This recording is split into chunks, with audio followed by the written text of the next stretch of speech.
Here are the letters the Romans gave us, and here are the countries whose languages derive from Latin today. They cover half the world. As for the ancient Romans, the boundaries of their state encompassed their entire civilization. The Roman peace, or Pax Romana, serves as the first example of globalization. Let's take a walk across 12 centuries of the Roman history, and yes, those numerals are also a Roman legacy. God Jupiter. Much of what the Romans later became famous for: aqueducts, bridges, perhaps even the gladiatorial games were borrowed from the Atrians. This people had invented the Latin alphabet by adapting the Greek letters for their own needs. It's not surprising that their last kings were Etruscan. Rome borrowed her military and government organization from them while maintaining her stern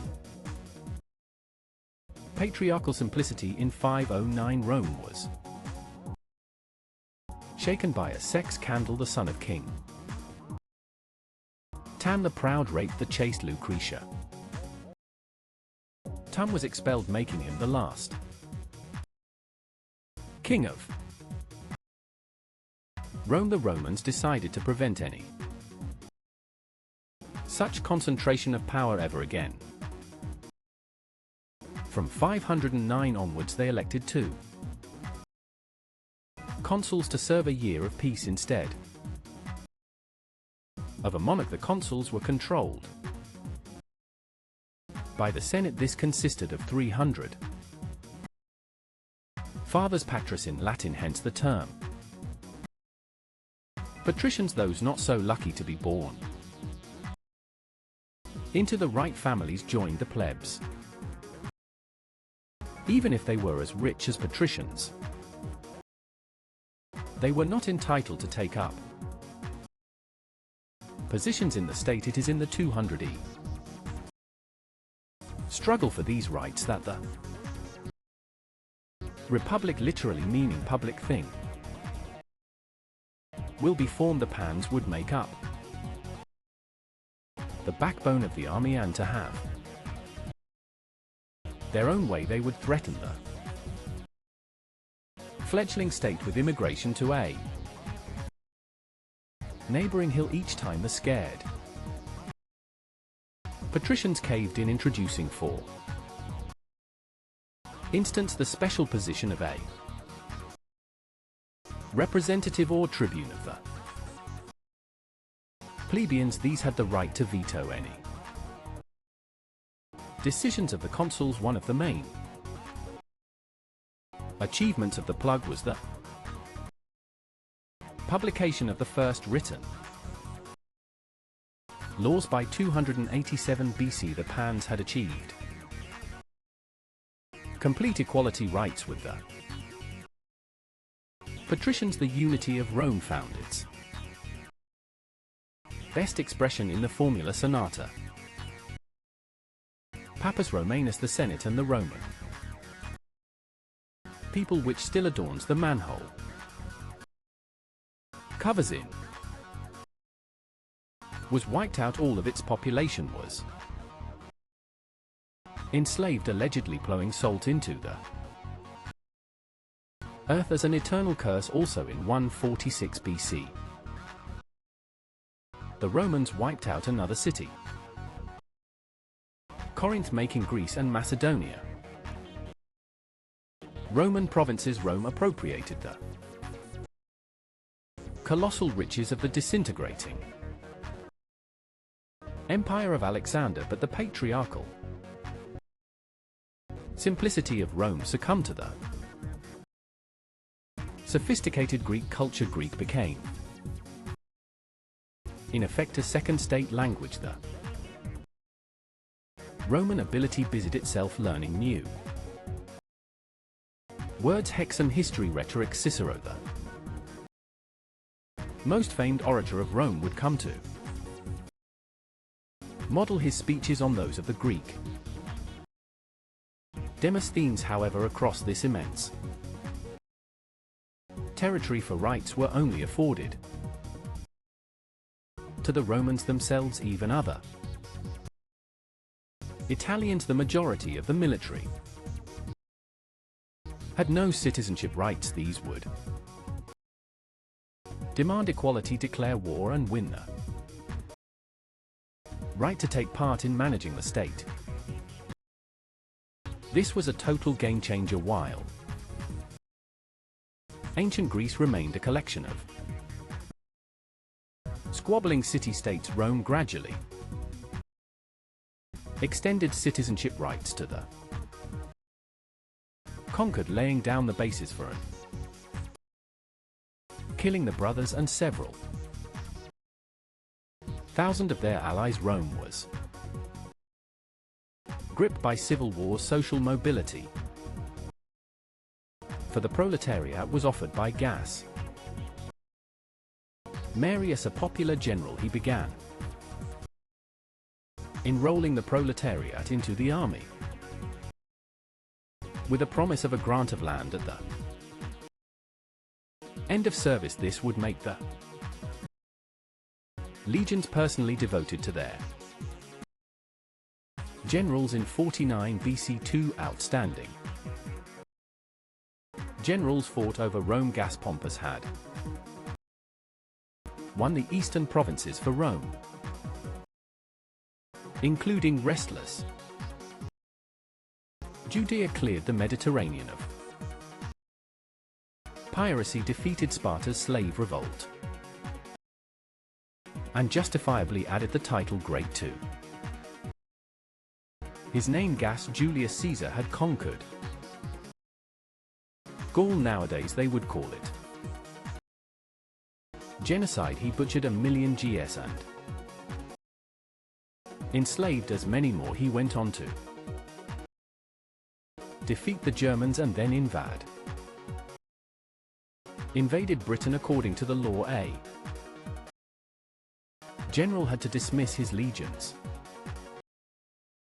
before returning to Rome, and in return have his moment of glory, a triumphal entry into the capital to the applause of the citizens. Caesar performed a hitherto unseen maneuver. He refused to submit to the Senate, and having crossed the Italian border, the river Rubicon, marched his legions to Rome. It would take him several years to defeat Pompey the Great and his other rivals, pitching Roman legants against each other. In the process, Caesar annexed new territories and gave Cleopatra the Egyptian throne. After a romantic cruise along the Nile, she would give birth to Syrian or Little Caesar. On his return, Caesar would add Imperator or Emperor to his name, titled originally meaning victorious commander, and gain control of all political positions. Consul, tribune of the people, and dictator. Rumors spread that Caesar wanted to declare himself king. Conspiracy was brewing in the Senate, and Caesar was assassinated. Caesar left his wealth quite unexpectedly for all concerned to his grandnephew, 19-year-old Gas Octavius. This Octavian immediately joined in the power struggle. In 31 BC he defeated his last rival, the warlord Mark Antony, who likewise had an affair with Cleopatra. The lovers would take their own lives. Octavian was left so ruler of a vast a month was named after him. Thus the cult of the Roman emperors was emerging. They would come to be venerated alongside Mars, and Roman legions conquered part of Britain, where they founded a town called Londinium. Provinces were given a transparent taxation system, and the non-Roman nobility began to enter the Senate en masse. A grandchild of an Italian peasant, Vespasian Flavius, would become the founder of the next dynasty, Vespasian and Titus. Suppressing the uprising in Judah, committed genocide. Again, according to modern-day, not Roman standards, and reduced the Temple of Jerusalem to nothing but the Wailing Wall. On a lighter note, Vespasian had a jolly good Roman predisposition. He taxed the collectors of urine at the public toilets, and Titus, the destroyer of Jerusalem, would nevertheless obtain the title of merciful after a splendid triumph. He opened the Colosseum for the people. Titus would be called the love and consolation of humankind, and after such festivities had depleted the public treasury, Vuvus destroyed Pompey. Plague devastated half Italy, and Titus became a god. The 2nd century would go down in history as the era of the good emperors. Trajan was considered by his contemporaries the best emperor ever. Rome became a million-strong city, and the empire reached its largest extent. Rome connected on new territories via network of paved roads. This system still determines the transport map of Europe. After conquest, Adrian buoyed himself with defense, erecting massive fortifications in Britain, and between the Ry and the Danu Pantheon was built. In Rome, the first temple to be topped by a massive dome, a real architectural sensation of the day, dedicated to all the gods. Hadrian would also include his lover among them, the young Antinous. More of his images have survived than of any Roman. The last good emperor, the throned philosopher Marcus Aurelius, would spend most of his reign on military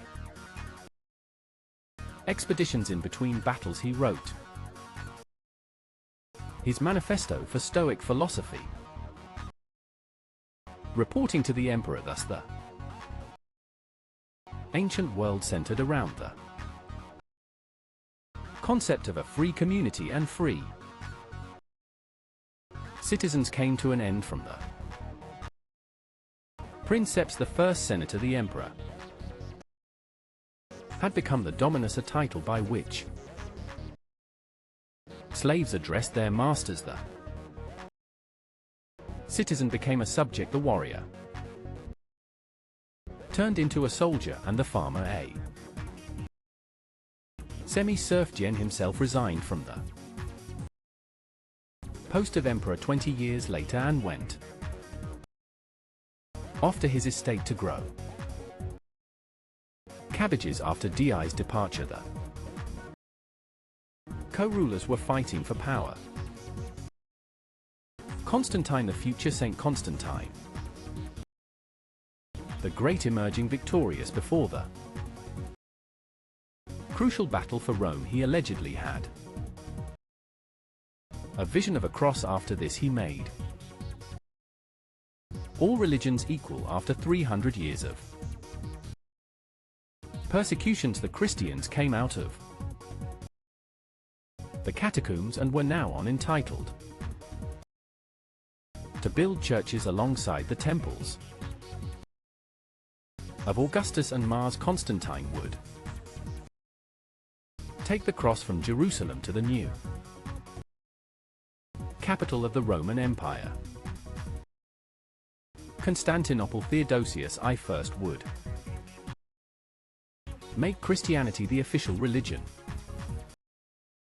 and begin to destroy the ancient temples. He would also be the last emperor of a united Roman Empire. His son split the empire into West and East. The eastern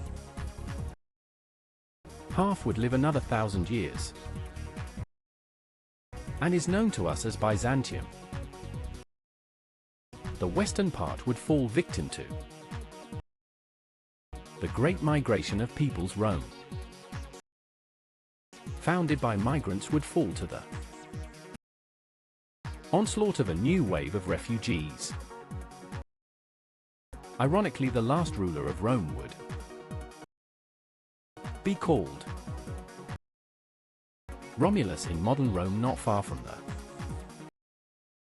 Colosseum and the ruins of the for there is a tomb. Its occupant was neither emperor nor senator, but a simple baker called Julius, likely born a slave into a family of Greek migrants. He later entered into a bread supply contract with the capital and became so rich that he could build such a monument for himself and his wife before Rome in ancient Egypt and elsewhere, or after Rome. During the Middle Ages, a man would die in the same station and life as he had been born. The life and career of Julius is an answer to the question of how Rome was able to create a global state that lasted over a thousand. When advisors urged flight, Theodora famously declared that the purple imperial shroud made a fine burial sheet, saving the throne. Following the riots, Justinian built the Hagia Sophia, the Church of Holy Wisdom, featuring a dome that seemed suspended by a golden chain from heaven. Justinian's most enduring legacy was the codification of Roman law into the Corpus Juris Civilis, or the Justinian Code. This monumental legal compilation condensed and modernized Roman law, serving as the foundation for modern European civil law. To defend their empire, Byzantine engineers developed Greek fire, a highly combustible liquid weapon that could burn on water. Projected from bronze tubes on warships, Greek fire devastated enemy fleets and secured Constantinople's naval dominance for centuries. Yet divisions grew. In the year 1054, the Great Schism fractured the Christian world, separating the Eastern Orthodox Church from the Western Catholic Church. This division proved fatal. In 1204, the Fourth Crusade turned on Constantinople, looting its treasures and shattering its strength. Although the Romans reclaimed Constantinople, the empire was reduced to a shadow of its former self, surrounded by the expanding Ottoman Turks. On May 29, 1453, Sultan Mehmed II breached the legendary walls of Constantinople using giant siege cannons. Constantine XI, the final Roman emperor, died fighting in the streets. The Roman state finally ceased to exist. The Roman state was dead, but the myth of Rome was immortal. Across Europe, rulers scrambled to claim the prestige of the fallen empire. In the West, the empire survived through the Church. On Christmas Day in 800, Charlemagne was crowned Emperor of the Romans in Rome. This laid the foundation for the Holy Roman Empire, which claimed the title for 1,000 years, though it was neither holy nor Roman. In the east, Moscow declared itself the Third Rome, with the Russian Tsars seeing themselves as protectors of the Orthodox faith. During the Renaissance, scholars looked back to Rome for inspiration, reviving classical symmetry in art and architecture. The legal systems of modern Europe, Latin America, and East Asia are built directly on the foundations of Roman law. The Latin language lived on in the Romance languages, Italian, Spanish, French, and provided half of the English vocabulary. Modern democracies adopted the Roman Senate, veto power, and the separation of powers to prevent tyranny. Capitals across the globe feature neoclassical columns, domes, and arches, mimicking the architectural grandeur of the Roman Forum. Rome's collapse did not happen in a night. Its legacy forms the invisible architecture of our modern world. From a tiny mud brick settlement to a global empire, the story of Rome is the story of our civilization. The bones of Rome are still beneath our feet,